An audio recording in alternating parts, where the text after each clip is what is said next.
Eu fico muito feliz de estar presente uma parte dessa iniciativa, da qual eu já participei em outros anos, capitaneada pelo professor Guilherme Tostes, e que vem ampliando os limites, o escopo e as possibilidades de intervenção, sempre em nome da psicopatologia ou do entendimento fenomenológico de mundo.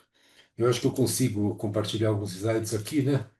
Eu estou falando de São Paulo, embora o curso esse ótimo curso de pós-graduação em Fenomenologia, Psicopatologia e Saúde Mental, centrado na cidade de Belo Horizonte, por isso eu coloquei Belo Horizonte.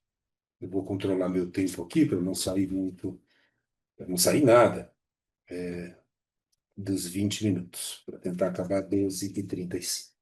Bom, o que eu quero falar aqui, dentro desse contexto geral em que somos convidados a falar sobre a questão de presença, é uma das dimensões da presença, que é a pessoa como presença histórica. Esse vem sendo meu tema de interesse nos últimos anos, que é pensar a pessoa na sua diacronicidade, no seu desenvolvimento, na sua longitudinalidade, ou, num termo mais sintético, na sua forma biográfica. O fundamento que orienta essas reflexões, que seguramente tem a clínica como objeto, é a noção de compreensão do desenvolvimento. A ideia de compreensão do desenvolvimento, ou de leis internas ou leis da compreensividade do desenvolvimento, é confortavelmente expressa na psicologia e às vezes psicopatologia infantil, quase como se fosse um dado natural, porque se vê que as crianças mudam estruturalmente a cada período, às vezes alguns meses, às vezes alguns anos. Contudo, ela não é bem desenvolvida na vida dos adultos. E eu penso que essa lacuna no desenvolvimento da capacidade nossa de entender a compreensividade longitudinal de uma pessoa, como presença histórica, é um grande tema que dialoga com as necessidades grandes da saúde mental contemporânea, ao menos na sua vertente progressista, ao menos na sua vertente que enxerga a saúde mental justamente como um dos direitos universais da pessoa. Evidentemente que isso não cobre todo o campo da saúde mental, porque há várias saúdes mentais, mas seguramente aquilo que me parece mais interessado pela vanguarda do que acontece na sociedade, tem entendido que são dois os grandes temas contemporâneos numa saúde mental global. Há vasta literatura sobre isso nas principais revistas progressistas e é, chancelado pela Organização Mundial de Saúde. Esse é o grande tema das grandes organizações. Não é o grande tema de todas as pessoas, mas eu acho que temos que conversar, temos que pensar e mirar a sociedade como um todo. O grande conceito, o grande duplo conceito, porque eles são interligados geminalmente, que orienta esse novo pensamento de saúde mental progressista, é a noção de personalização. O que significa isso? Significa que é capital que sejamos capazes de entender a pessoa para que possamos entender o que significa o tratamento. Diversamente, embora não seja completamente diverso, mas diversamente do que acontece na medicina, por exemplo, em que a setorialidade de um problema, digamos, uma hepatite, pode ser parcialmente entendida, atacada, sem levar necessariamente uma visão do todo do organismo e muito menos do todo histórico do organismo, porque essa é uma questão mais humana do que biológica, aqui na saúde mental, dificilmente você consegue setorializar um transtorno. Ou seja, um transtorno só pode ser entendido a partir de uma dialética, que é a dialética entre a pessoa e aquilo que ela vive. Dialética complexa, dialética muito difícil, que vem sendo historicamente analisada no nosso campo por duas perspectivas. E aí estou falando já do campo fenomenológico existencial, ou de uma perspectiva estrutural, na qual se disseca as características das alterações estruturais, portanto, é uma visão transversal que auxilia a ver com profundidade quais sejam os transtornos, ou, se preferirem, os diagnósticos, que é uma palavra que a mim não merece desabono.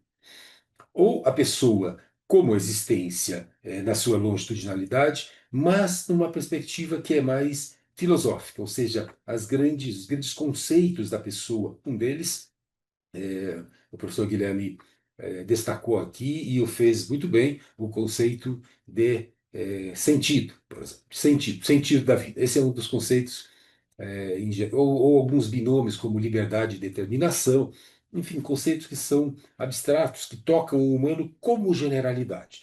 Então a gente tem uma história em que entendemos o humano como generalidade ou entendemos os transtornos do humano como estrutura. Essa é a grande tradição fenomenológica, o que já supera e muito as leituras nominalistas, as leituras superficiais sintomatológicas que ainda são hegemônicas na saúde mental globalmente falando.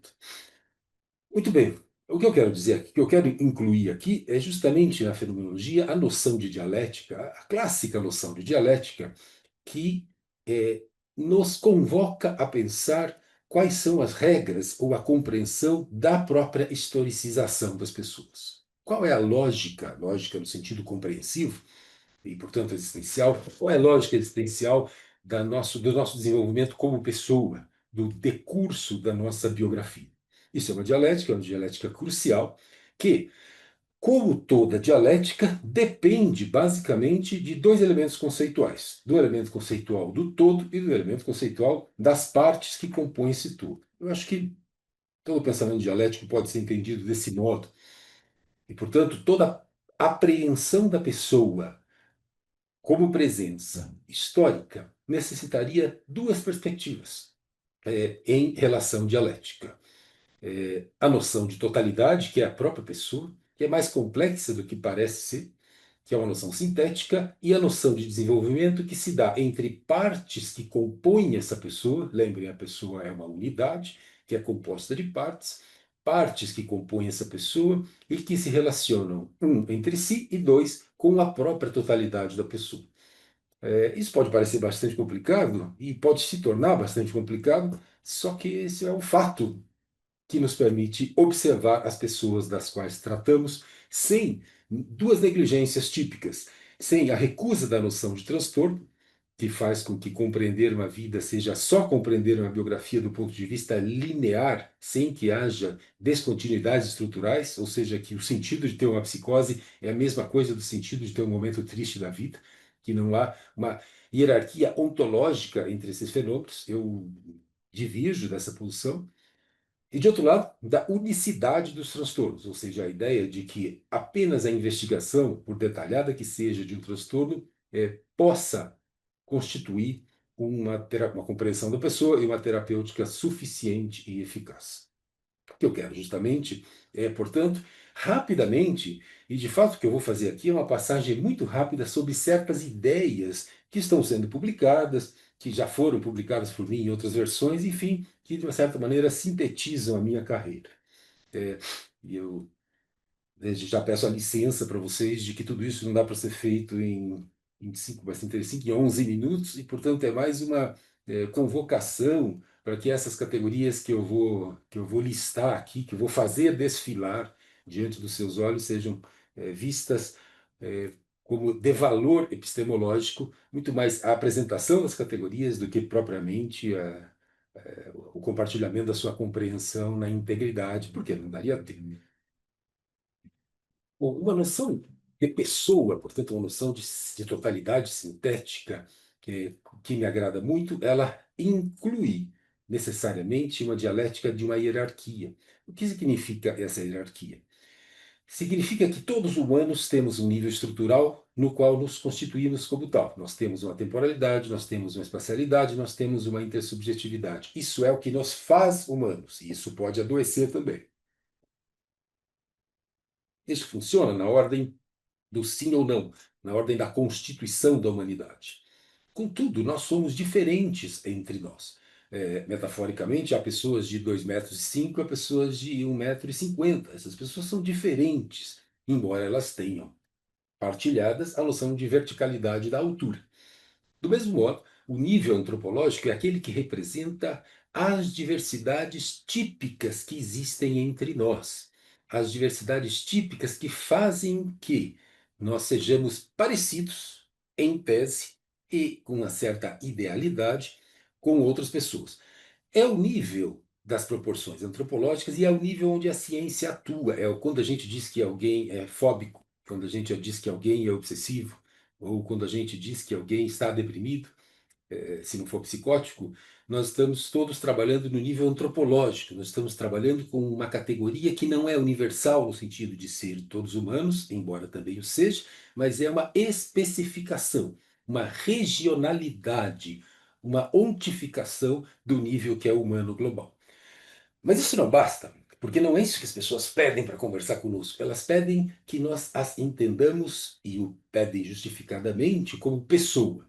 O que é a pessoa, portanto? A pessoa é o nível sintético que recolhe, organiza e sintetiza os dois anteriores. É, se preferirem, a impressão digital de cada modo de viver que contempla, portanto, uma organização das condições de possibilidade que nos faz humanos, das variantes regionais de que nos tipificam como humanos semelhantes a outros, em fragilidades e vantagens, e que nos dá, em última análise, a individualidade absoluta, na qual habita aquilo que tradicionalmente se chamava de nível espiritual, ou seja, vontade, tomada de decisão sobre a vida e valor. O valor é sempre do nível pessoal, embora ele necessite dos níveis anteriores para que seja constituído como tal. Com esse modelo de totalidade, que, como vocês podem ver, já é necessariamente sintético, já é necessariamente dialético, nós ficamos autorizados a justamente examinar a pessoa a partir de certas categorias. É, as categorias ontológicas eu vou pular aqui, mas basicamente a categoria que define a pessoa como esses níveis estratificados de unidade que são dialeticamente relacionadas e representam diversidades da constituição da própria existência. Princípios heurísticos, ou seja, quais os instrumentos técnicos que fazem com que, quais são as escolhas de abordagem que permitem que se acesse essa pessoa como totalidade. E em terceiro lugar, que é por onde eu vou entrar um pouquinho mais rapidamente, quais são as categorias do movimento, as categorias do conhecimento da dialética que nos faz mover. Se vocês preferirem numa linguagem algo mais simples, a observação da relação entre categorias estáticas, que são as que nós estamos mais acostumados a ver, e as categorias dinâmicas, que são justamente as mais polêmicas, porque são as categorias do movimento que permitem que a gente entenda clinicamente, existencialmente, sim, mas clinicamente o que acontece com uma pessoa. As categorias dinâmicas são aquelas que, se soubermos utilizar bem, permitem que enxerguemos como se move, qual é a compreensividade do desenvolvimento de uma pessoa. E as categorias sintéticas, que não falarei aqui, mas são as categorias de compreensão, evidentemente, da pessoa, das sínteses finais das pessoas. Rapidamente, o slide é propositalmente repleto de temas, mas, como eu disse para vocês, para dizer que esse é um modo amplo de se entender a compreensividade que não pode ser passado em todo em pouco tempo. Mas eu quero apenas fazer alguns destaques. Do ponto de vista estático, o grande conceito fenomenológico é o conceito de desproporção antropológica. É aquele que entende, por exemplo, que uma pessoa borderline, no nível antropológico, certo? Aquele segundo nível da pirâmide, ela se entende por uma desproporção. Por exemplo, no polo, na relação intersubjetiva entre o polo do eu e o polo do outro. O outro vale demasiadamente. Há uma desproporção de valência e também de unidade e também de continuidade do outro. O eu é frágil diante do outro, portanto, o eu depende desse outro para se manter estável e, portanto, esse eu é instável temporalmente, tem uma desproporção de estabilidade temporal ao longo do tempo porque vive, gravita em torno de um outro que é forte. Muitos exemplos seriam possíveis, mas essa é a ideia central, no meu modo de entender, para se entender aquilo que é mais estável ou na vida ou no momento da vida de uma pessoa. A noção de desproporção antropológica. Entre as categorias dinâmicas, fundamental se ter em mente para a compreensão do movimento de alguém, formas dialéticas básicas, necessariamente, e a noção de compensação fenomenológica. Eu vou passar para vocês aqui. E depois lá para baixo a questão de crise. É isso que eu quero fazer nos 4 minutos que me faltam, um pouco mostrar para vocês o que são essas categorias. Estáticas eu já falei, que são justamente estrutura posicional, ou seja, o modo como nós estamos posicionados na maior parte do tempo da nossa vida, numa fase da vida, e essa estrutura não é rígida, não é fixa, é, na verdade, constituída por desproporções antropológicas. O que nós somos se move em potência, pode se mover, porque o que nós somos é uma articulação de desproporções e, portanto, articula-se e desarticula-se, desproporciona-se e reproporciona-se ao longo do tempo. Não fosse isso, a psicoterapia não teria sentido e não teria eficácia nenhuma, na verdade. A ideia de psicoterapia, ela baseia-se totalmente, do ponto de vista existencial, na ideia de desproporção antropológica. Essa aqui é a que eu queria destacar para vocês. Crucial e ainda incrivelmente alijado do nosso pensamento majoritário em saúde mental, e incluo psiquiatras e psicólogos aí, é um pouco o que que eu chamo de dialética vertical, que é o que nos pedem mais nas discussões internacionais a respeito do como a pessoa incorpora, sedimenta, vivencia e valoriza o transtorno que tem.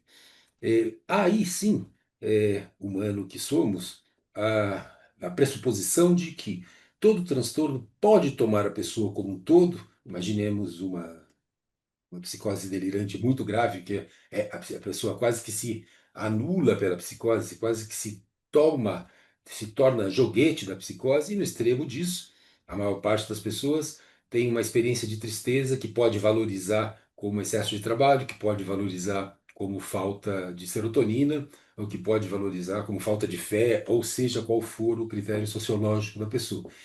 Essa dialética entre a posição primária, ou se vocês preferirem, a experiência e o modo de valorizá-la, é crucial, porque é ela quem dá o moto, quem dá a motivação para que a pessoa possa se movimentar sobretudo, possa buscar, no nosso caso aqui, estamos falando de clínica, em geral, por essa dialética vertical, o modo como a pessoa aprecia aquilo que acontece com ela vai direcionar-se à busca de um tratamento clínico.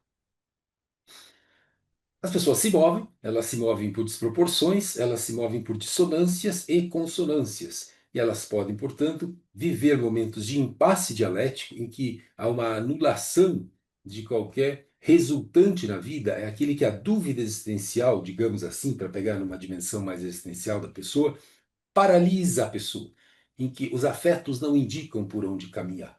Em geral, impasses dialéticos muito grandes, inclusive, não buscam muito psicoterapia. Mas há momentos de equilíbrios dialéticos em que são os momentos mais saudáveis, ou seja, há uma ação e contra-reação de contrastes na experiência, mas que permitem com que a pessoa consiga movimentar-se, expressar, aprender, enriquecer a própria vida. E há, o que em geral nos procuram, as tensões dialéticas. Tensões dialéticas são aquelas experiências cujos aspectos parciais não conseguem encontrar algum equilíbrio, que costumam aparecer como tensão psicológica mesmo, como ansiedade, como depressão, como pensamento obsessivo, às vezes até como esgotamento, podem aparecer como irritabilidade, pode aparecer, enfim, em toda a gama de sintomas. O que importa dizer aqui é que, ao pensarmos na tensão dialética, nós estamos pensando no coração do movimento do humano, que é como se supera uma tensão dialética. É assim que uma pessoa avança ou retrocede, porque ela pode superar, e isso é hegeliano, por transformação qualitativa, ou seja, a fusão de dois aspectos, o amálgama de dois aspectos, ou ela pode superar por exclusão, que é como o Brasil, os Estados Unidos, o mundo um pouco está fazendo. O melhor jeito de avançar é aniquilar o seu adversário, aniquilar o seu inimigo. São os dois modos fundamentais. Nós, psis, por tradição, somos mais adeptos a alguma coisa democrática, se é que essa palavra as pessoas ainda sabem o que quer dizer, é, e pensamos em trabalhar as superações dialéticas mais por transformação qualitativa, no qual os dois elementos constituintes de uma experiência em conflito podem manter-se em um estado de menor conflito, sem que um seja aniquilado pelo outro. Uma outra categoria muito importante de compensação fenomenológica é uma categoria que faz entender, por um lado, os delírios e, por outro lado, faz entender, por exemplo, a obsessão e compulsão, faz entender que existe dentro de nós, humanos, uma tendência elástica de uma compensação, de uma retornar a uma forma anterior que mantenha a unidade da experiência. O exemplo mais claro disso, de fato, é a compreensão dos delírios, compreensão clássica, em que uma compensação fenomenológica significa, diante do vazio de uma fragmentação esquizofrênica, aparece um delírio para preencher esse vazio. Isso passa fora da consciência, tudo isso é transcendental, como todas as compensações são. Por que a compensação é importante? A compensação é importante para nós clínicos porque ela mostra a capacidade da pessoa de temporalizar-se. Onde há muita compensação, há baixa elasticidade, há baixa capacidade, é um movimento conservador. Portanto, nós clínicos, nós terapeutas, temos que saber isso para evitarmos forçar a pessoa em graus que tornem a vida inviável ou que leve a coisas piores, ou que, o que mais costuma acontecer, elas desistam de tratar conosco.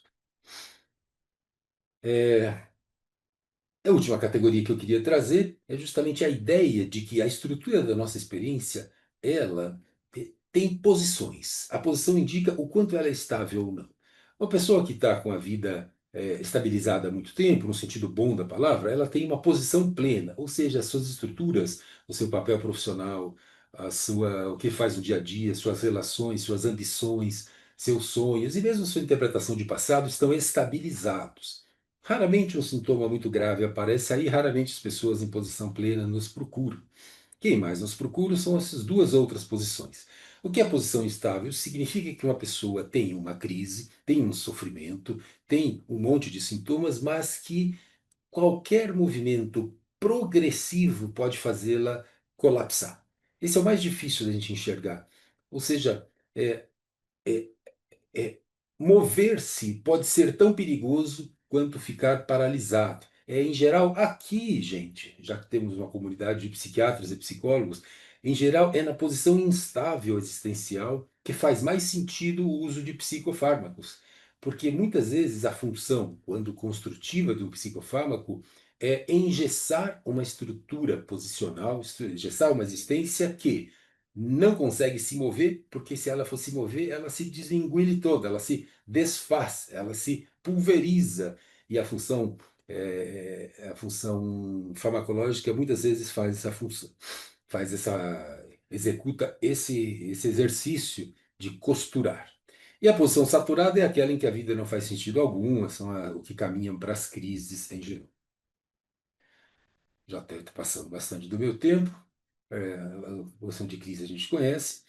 Isso tudo leva para que a gente pense as tomadas de decisão existencial, ou seja, é, todo esse trabalho nosso é para conseguirmos pensar com os nossos pacientes como, diante de tanta complexidade acontecendo dinamicamente em três níveis, essa pessoa, que é a dimensão que decide, pode conosco tomar certas decisões que coletam, que se organizam, que se orientam pelas dimensões estruturais inferiores, ou que vão, inclusive, contra essas. Isso pode ocorrer por ação e por omissão. As referências que falam um pouco mais disso, que eu falei em velocidade de Fórmula 1, estão aqui, posso passar para vocês, são trabalhos novos meus e do grupo de colegas.